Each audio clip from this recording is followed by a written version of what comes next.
Assalamualaikum warahmatullahi wabarakatuh. Perkenalkan, nama saya Basra, NIM 09109811320004. Langsung saja hukum bacaan. Menunjukkan ke tanwin. Ikhfa, secara singkatnya ikhfa adalah bacaan yang samar. Pembacaan huruf ini dilakukan dengan ketiga huruf ikhfa: ta, za, jim, dal, zal, zai, zin, shin, sod, dot, to, zo, fa, kaf, dan kof bertemu dengan nun mati dan juga tanwin. Berikut contohnya dalam beberapa potongan ayat. Bacaannya yaitu bima unzila ilaika. Di dalam Al-Quran, surat Al-Baqarah ayat 4, penjelasan nun mati bertemu za. Izhar, secara bahasa izhar memiliki arti jelas dan pengertian di dalam ilmu tajwid. Adalah bacaan yang terjadi apabila salah satu huruf izhar berada sesudah tanwin atau nun mati, maka dibaca jelas. Huruf izhar yaitu jim, kha, ain, ghain, hamzah, dan ha. Saat huruf-huruf tersebut berada di depan nun sukun atau tanwin, maka harus dibaca jelas. Idgham bi gunnah dan idgham bila gunnah. Idgham bi gunnah yang juga disebut dengan ma'al gunnah adalah hukum bacanya yang dibaca dengan cara memasukkan atau melebur nun mati atau tanwin yang bertemu dengan huruf idgham bi gunnah yang ada di depannya, yaitu ya, nun, mim, dan waw. Idgham bi gunnah dibaca dengan dengung sepanjang 2-3 harakat. Contohnya famay ya'mal.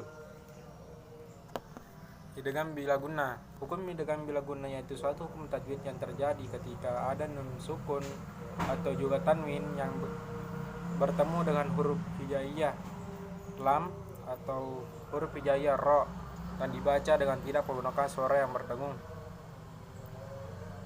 Latifun 5. Iklab yaitu salah satu dari hukum tajwid yang terjadi ketika ada huruf nun sukun ataupun juga tanwin yang bertemu dengan huruf hijaiyah ba.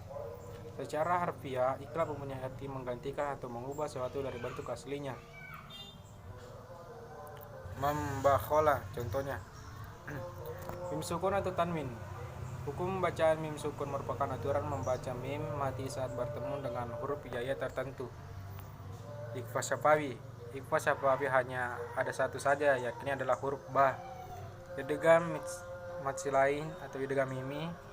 Idgham matsilain atau idgham mimi merupakan hukum tajwid yang terjadi khusus untuk huruf hijaiyah mim sukun bertemu dengan huruf hijaiyah mim yang mempunyai harakat.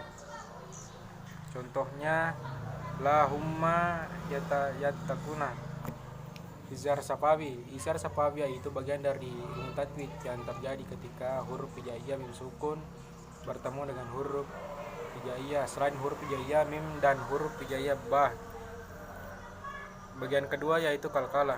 Menurut istilah, kalkala adalah huruf tertentu harus dibaca dalam satu kalimat dengan suara melambung atau memantul dari bagian makhrajnya. Karena hurufnya itu memiliki fathah, kasrah, dan dhammah, dibaca sukun karena berhenti. Kalkala terbagi dua, yaitu kalkala sughra dan kalkala kubra.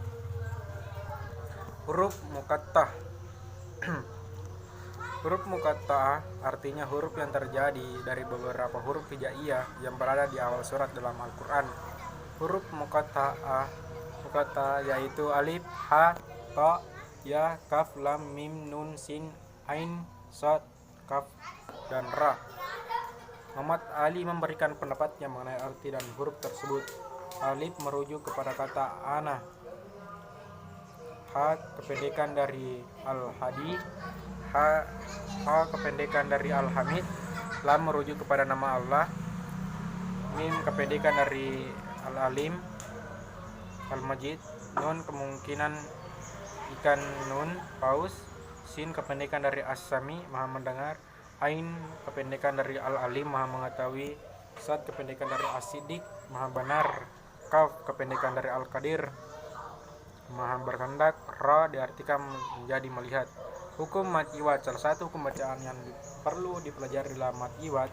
Mad iwad secara bahasa artinya panjang dan iwad artinya pengganti. Mad iwad ditandai dengan adanya fathah tanwin yang jatuh pada wakaf atau di akhir sebuah ayat atau juga di akhir kalimat.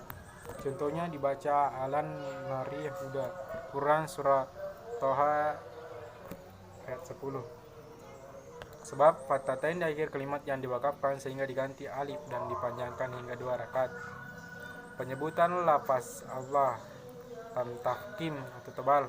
Apabila ada huruf lam dan lafuz jalalah yang didahului oleh huruf yang berharakat fathah atau dhamma, maka harus dibaca tafkim atau tebal. Lam yang terdapat dalam lafzul jalalah dinamakan lam jalalah. Lam tarkik tipis. Huruf lam dibaca tarkik adalah dalam kedua keadaan, yaitu lam yang terdapat pada lafzul jalalah dan didahului oleh huruf yang berharakat kasrah. Posisi mulut tidak merujuk ke depan. Baiklah, mungkin sekian dari PowerPoint saya. Bila bisa bilhaq, pasti darat. Assalamualaikum.